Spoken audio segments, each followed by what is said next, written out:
कर्ण ने धारण की ब्राह्मणों की वेशभूषा। महाभारत काल में युद्ध कला में सिर्फ मल्ल युद्ध ही नहीं होता था, बल्कि सभी तरह के शस्त्रों को चलाना भी सिखाया जाता था। इसमें खास रूप से तीरंदाजी पर जोर दिया जाता था। कर्ण जानता था कि परशुराम सिर्फ ब्राह्मणों को अपने शिष्य के रूप में स्वीकार करेंगे। सीखने की चाहत में उसने एक नकली जनेऊ धारण किया और एक ब्राह्मण के रूप में परशुराम के पास चला गया। दोहरे श्राप के साथ कर्ण आगे बढ़ा। उसे पता नहीं था कि उसे कहां जाना चाहिए। वह धूल के एक कण पर भी अपने बाणों से निशाना साध सकता था, पर इसका फायदा क्या था? वह क्षत्रिय नहीं था। परशुराम ने उसे अपना शिष्य बना लिया और वो सब कुछ सिखा दिया जो वे जानते थे। कर्ण बहुत जल्दी सीख गया।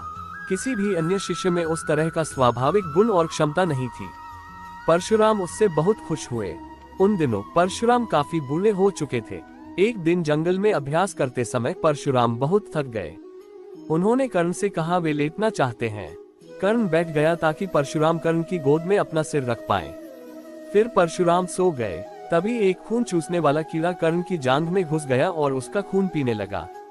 उसे भयंकर कष्ट हो रहा था और उसके जांघ से रक्त की धार बहने लगी। वह अपने गुरु की नींद को तोड़े बिना उस कीड़े को हटा नहीं सकता था, लेकिन अपने गुरु की नींद को तोड़ना नहीं चाहता था। धीरे धीरे रक्त की धार परशुराम के शरीर तक पहुंची और इससे उनकी नींद खुल गई।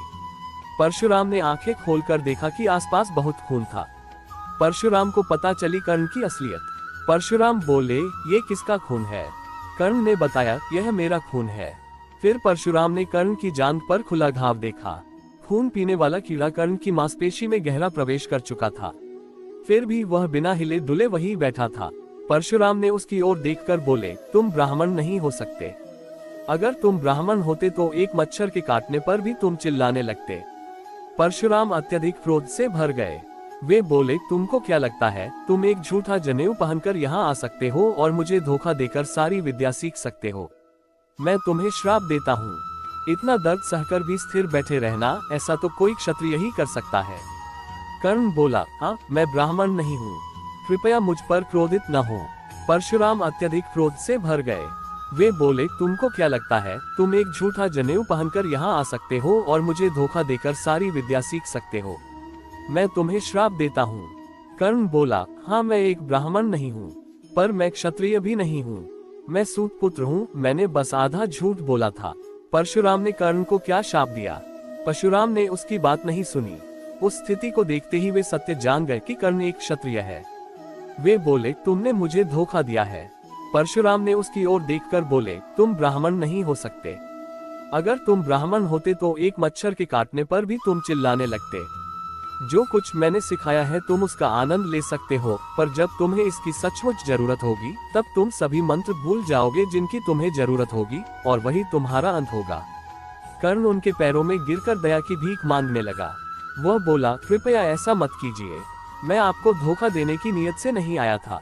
बस मैं सीखने के लिए बेचैन था और कोई भी सिखाने के लिए तैयार नहीं था। सिर्फ आप ही अकेले ऐसे इंसान हैं जो किसी ऐसे को सिखाने के लिए तैयार हो जो कि क्षत्रिय न हो। कर्ण परशुराम संवाद किस वर्ग में है? बस यश प्राप्ति ही थी कर्ण की चाहत। परशुराम का गुस्सा ठंडा हो गया। वे बोले, लेकिन फिर भी तुमने झूठ बोला। तुम्हें अपनी स्थिति मुझे बतानी चाहिए थी। तुमको मुझसे बात करनी चाहिए थी, पर तुम्हें कभी झूठ नहीं बोलना चाहिए था। मैं श्राप वापस नहीं ले सकता, पर मैं देख सकता हूँ कि तुम्हारी महत्वाकांक्षा राजपाट पाने या शक्तिशाली होने की नहीं है। उसे तीर के निशाने पर लगने की आवाज सुनाई दी। वह मांस से अपनी भूख को शांत करने की कल्पना करने लगा, पर झाड़ियों में जाने के बाद उसे पता चला कि वह तो एक गाय थी। तुम सिर्फ यश चाहते हो और तुम्हें यश मिलेगा। लोग हमेशा तुम्हें एक यशस्वी योद्धा की तरह याद करेंगे, पर तुम्हारे पास कभी शक्ति या साम्राज्य नहीं होगा और तुम कभी महानतम धनुर्धर के रूप में भी नहीं जाने जाओगे। पर तुम्हारा यश हमेशा बना रहेगा, जो कि तुम्हारी चाहत भी है। इस श्राप को लेकर कर्ण भटकता रहा। वह शिक्षा पाकर खुश था, खुद के सामर्थ्य को लेकर भी बहुत खुश था, पर वह इसे कहीं प्रदर्शित नहीं कर सकता था, क्योंकि सिर्फ क्षत्रिय ही युद्ध या प्रतियोगिता में भाग ले सकते थे। वह आंखें बंद करके किसी भी चीज पर निशाना लगा सकता था, पर अपने कौशल को प्रदर्शित नहीं कर सकता था। उसे बस यश की चाहत थी और उसे यश प्राप्त नहीं हो रहा था। कर्ण पहुंचा उड़ीसा के कोणार्क मंदिर के पास। उदास होकर वो दक्षिण पूर्व की तरफ चला गया और समुद्र के किनारे जाकर बैठ गया। वर्तमान समय के उड़ीसा राज्य में कोणार्क के पास उस स्थान पर बैठ गया जहां सूर्य देव की कृपा सबसे अच्छे से पाई जा सकती है। शायद कर्ण की याद में ही कोणार्क का सूर्य मंदिर बनाया गया। वह तपस्या करने लगा और कई दिनों तक ध्यान में बैठा रहा। आर्य गोहत्या को सबसे बुरा कर्म मानते थे। डरते हुए उसने गाय की ओर देखा और गाय ने उसकी ओर कोमल नेत्रों से देखा और फिर हमेशा के लिए अपनी आंखें बंद कर ली।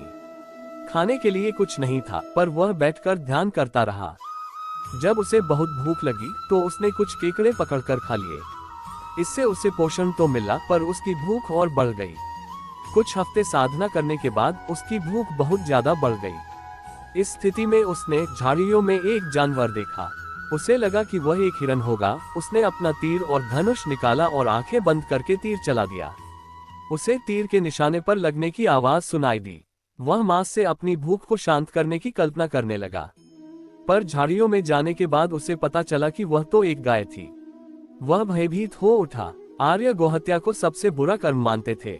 डरते हुए उसने गाय की ओर देखा और गाय ने उसकी ओर कोमल नेत्रों से देखा और फिर हमेशा के लिए अपनी आंखें बंद कर ली। वह व्याकुल हो उठा। उसे समझ नहीं आ रहा था कि क्या करे। तभी एक ब्राह्मण आया और मृत गाय को देखकर विलाप करने लगा। कर्ण को मिला एक और श्राप। ब्राह्मण बोला, तुमने मेरी गाय को मार डाला, मैं तुम्हें श्राप दूंगा। तुम एक योद्धा लगते हो, इसलिए मैं तुम्हें श्राप देता हूँ कि रणभूमि में जब तुम बहुत मुश्किल स्थिति में होगे तब तुम्हारा रथ इतना गहरा धंस जाएगा कि तुम उसे बाहर नहीं निकाल पाओगे और तुम तब मारे जाओगे जब तुम असहाय होगे, ठीक वैसे जैसे तुमने इस असहाय गाय को मार डाला। कर्ण उसके पैरों में गिरकर बोला, कृपया क्षमा करें, मैं बहुत भूखा था। उदास होकर वो दक्षिण पूर्व की तरफ चला गया और समुद्र के किनारे जाकर बैठ गया। वर्तमान समय के उड़ीसा राज्य में कोणार्क के पास उस स्थान पर बैठ गया जहां सूर्य देव की कृपा सबसे अच्छे से पाई जा सकती है। मुझे पता नहीं था कि वह एक गाय है। अगर आप चाहें तो मैं आपको 100 गायें इसके बदले में दे सकता हूँ। ब्राह्मण बोला, ये गाय मेरे लिए बस एक जानवर नहीं थी, ये मुझे सबसे अधिक प्रिय थी। मेरी मृत गाय के बदले दूसरी गाय देने के इस प्रस्ताव के लिए मैं तुम्हें और भी ज्यादा श्राप देता हूँ। दोहरे श्राप के साथ कर्ण आगे बढ़ा। उसे पता नहीं था कि उसे कहाँ जाना चाहिए। वह धूल के एक कण पर भी अपने बाणों से निशाना साध सकता था, पर इसका फायदा क्या था? वह क्षत्रिय नहीं था। कोई भी उसे प्रतियोगिता में शामिल होने नहीं देता। युद्ध में शामिल होने देने की तो बात ही नहीं थी। वह बिना किसी लक्ष्य के यहाँ से वहां भटकता रहा।